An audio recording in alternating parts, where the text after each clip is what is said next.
नमस्कार प्यारे साथियों, स्वागत है आपका आज की इस वीडियो में। आज की इस वीडियो में हम फिर से सॉल्व करेंगे गणित के 5 महत्वपूर्ण प्रश्न जो कि आपके एग्ज़ाम के लिए बहुत ही महत्वपूर्ण है। तो चलिए शुरू करते हैं फिर पहले क्वेश्चन से। दोस्तों, पहले क्वेश्चन में बोला है कि 4 सामान खरीदने पर एक सामान मुफ्त मिलता है, तो यह कितने प्रतिशत की छूट है। इसमें बोला है कि मतलब जैसे आप 4 सामान खरीदोगे, 4 सामान खरीदो, जैसे 1 2 3 4 सामान खरीदने पर एक सामान फ्री मिलता है। मतलब दुकानदार के पास टोटल सामान कितने हैं, तो 5 हो गए, क्योंकि 4 सामान तो आपको ख़रीदने पड़ेंगे, उसके साथ एक फ्री मिलता है, तो टोटल सामान 5 हो गए। तो उसमें बोला है कि छूट कितने प्रतिशत की है। छूट पूछा है हमसे, तो छूट किस पे मिलती है।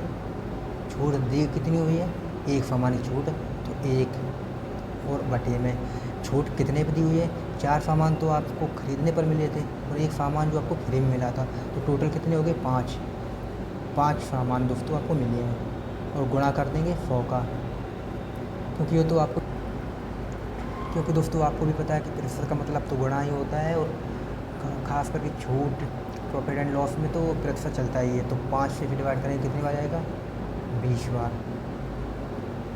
तो दोस्तों 20 आपका राइट आंसर हो जाएगा, यानी कि 20% की आपको छूट मिलती है उस पर। उम्मीद करता हूँ दोस्तों ये क्वेश्चन आपको अच्छी तरह से समझ में आया होगा, और अगर आपको क्वेश्चन अच्छी तरह से समझ में आया तो कृपया वीडियो को पूरा देखें, ताकि आगे भी क्वेश्चन आपको अच्छी तरह से समझ में आए। तो चलिए फिर अगले क्वेश्चन को सॉल्व करते हैं। तो दोस्तों अगले क्वेश्चन में बोला है कि 3 कारों की गति का अनुपात 3 4 6 के अनुपात में है।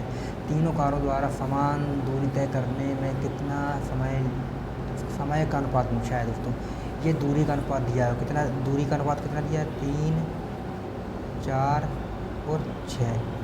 3 4 6 दोस्तों में दूरी का अनुपात दिया हुआ है। दोस्तों आप कुछ लोग करेंगे कि 6 को इधर ले आओ, फिर 4 को बीच में रहने दो, 3 को इधर ले जाओ, ऐसा ऑप्शन भी दिया हुआ है ये, जो कि दोस्तों गलत होता है। ऐसे क्वेश्चन में करते क्या हैं दोस्तों, इसका पहले एलसीएम लेते हैं। तो एलसीएम इसका कितना आएगा, 12 इसका एलसीएम आएगा। तो पहले 3 से डिवाइड करो, कितनी बार जाएगा, 4 बार। फिर रेशियो 4 से डिवाइड करो, कितनी बार जाएगा, 3 बार। फिर 6 से डिवाइड करो, कितनी बार जाएगा, 2 बार। तो दोस्तों ये आपका राइट आंसर होगा, ना कि ये 4 3 2। सी आपका राइट आंसर है दोस्तों, बी आपका राइट आंसर नहीं होगा। दोस्तों आप क्वेश्चन को अच्छी तरह से देखें और दोबारा क्वेश्चन को देख लें, ताकि ये क्वेश्चन आपको अच्छी तरह से समझ में आए। चलो फिर अगले क्वेश्चन को सॉल्व करते हैं। तो दोस्तों अगले क्वेश्चन में बोला है कि 5 संख्याओं का औसत 23 है। इधर लिख लेते हैं पहले, जैसे ये 5 संख्याओं का औसत 23 दिया है। तो 5 संख्याओं का औसत 23 दिया है, तो इसका योगफल कितना होगा, 5 लेके 15 कैरी 1, 5 दूनी 10 और एक ये 11 है, यानी कि 115 इसका योगफल आएगा। फिर इसमें बोला है अंतिम 2 संख्याओं का योगफल 19 है। अंतिम 2 संख्याएँ हैं, इसका योगफल 19 है। फिर इसका इसमें गुणा करेंगे, क्योंकि गुणा करने से ही अनुपात वो योगफल निकलता है। ये तो हमें रेशियो दिया हुआ है, लेकिन गुणा करने से इनका योगफल निकलता है। तो 19 दूनी के 38, इसका योगफल 38 हो जाएगा। फिर इसमें पहली दो संख्याओं का औसत 21 है। पहली 2 संख्याएँ दी हुई हैं, जिनका योगफल 21 दिया हुआ है। तो 21 दूनी के 42, यानी कि 42 दोस्तों आपकी ये अंतिम संख्या हो जाएगी। अब इसमें बोला है कि तो मध्य वाली संख्या क्या होगी। दोस्तों ये पहली वाली संख्याएँ हैं, ये तो लास्ट की संख्याएँ हैं, तो बीच वाली जो संख्या है वो एक मिसिंग है। तो दोस्तों देखो, आप इन 2 को जोड़ दो, पहली और लास्ट वाली को जोड़ दो, पहली 2 और लास्ट वाली 2 है, इनको जोड़ दो तो 4 आएगा।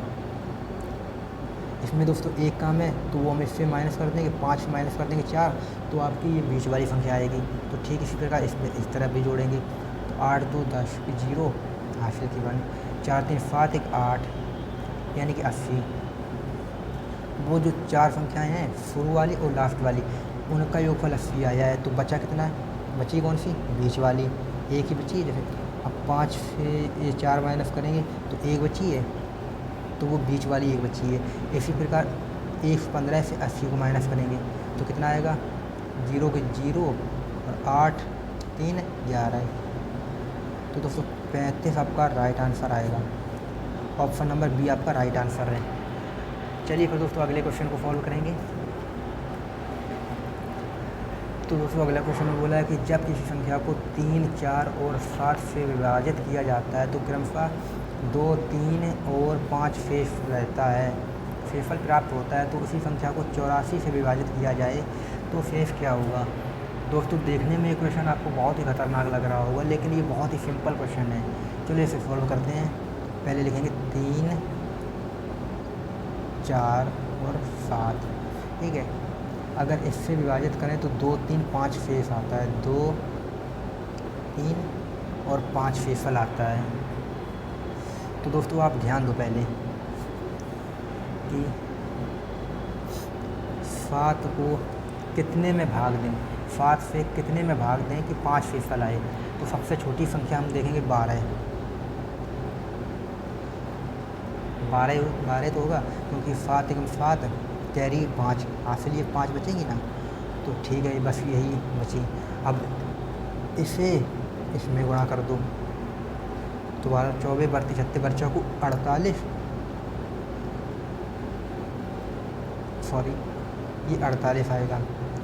इस 48 को ये जो शेषफल 3 है इसमें जोड़ दो, कितना आएगा 51, ठीक है दोस्तों। फिर ठीक इसी प्रकार इसको इसमें गुणा कर दो, तो कितना आएगा 3 एकम 3 और 5 3 15, 153, और ये दो जो शेषफल वाली है वो इसमें 153 में जोड़ दो, तो कितनी आएगी 155।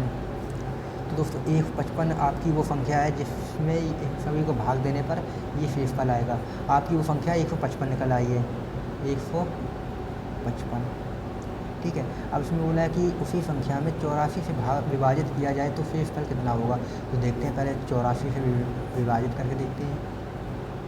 तो 84 से डिवाइड करेंगे कितनी बार, पहले एक बार जाएगा, 84 करो कितना आएगा, 5 में से 4 गई, ये बचा, और 8, 7, 15, यानी दोस्तों 71 आपका राइट आंसर है दोस्तों। 71 ऑप्शन नंबर ए आपका राइट आंसर है। चलिए दोस्तों फिर अगले क्वेश्चन को सॉल्व करेंगे। तो दोस्तों अगले क्वेश्चन में बोला है कि 720 के कुल कितने गुणनखंड हैं। ये क्वेश्चन तो वैसे सिंपल ही है, 720 के कितने गुणनखंड हैं। तो पहले 2 से विभाजित करेंगे, कितनी बार जाएगा, 2 3 6, 2 6 12, 0, 360। 2 से फिर से विभाजित करें, 2 एकम 2, 2 8 16, 180, 2 9 18, 0, 2 से काटेंगे 45 आएगा। अब 2 से नहीं कटेगा, 3 से कटेगा, 3 एकम 3, 3 5 15, ओके। 3 से देंगे फिर से 5 बार जाएगा, फिर से देंगे 5, यानी कि 1 आएगा। इसे तो दोस्तों आप अच्छी तरह से काट ही सकते हैं। तो फिर यहाँ पर लिखेंगे क्यों कैरी, यहाँ लिखेंगे कि 2 कितनी बार आया है, 1 2 3 4, 2 की पावर 4 है, ओके। अब 3 की कितने बार आया है, 3 की पावर 3 2 बार आया है। 5 कितनी बार आया है दोस्तों, 5 1 बार आया है। अब दोस्तों आप ध्यान दो कि इसमें 1 ऐड करके लिखा जाता है। जब गुणनखंड पूछा जाए तो इसमें 1 ऐड करके लिखा जाएगा। जैसे 4 है तो 4 + 1, फिर 3 2 1 3, 1 1 2, इसके बीच में मल्टीप्लाई होता है। तो 4 1 5 गुणा 3 गुणा 2 1 सॉरी 1 1 1 1 1 1 है ये, 1 1 2, तो 5 3 15, 15 दूनी 30 दोस्तों आपका राइट आंसर आ जाएगा। ऑप्शन नंबर सी आपका राइट आंसर है। उम्मीद करता हूँ दोस्तों ये क्वेश्चन आपको अच्छी तरह से समझ में आए होंगे, और अगर ये क्वेश्चन आपको अच्छी तरह से समझ में आए हैं तो कृपया चैनल को सब्सक्राइब करें और वीडियो को लाइक करें। चलो मिलते हैं फिर अगली वीडियो में, तब तक के लिए धन्यवाद।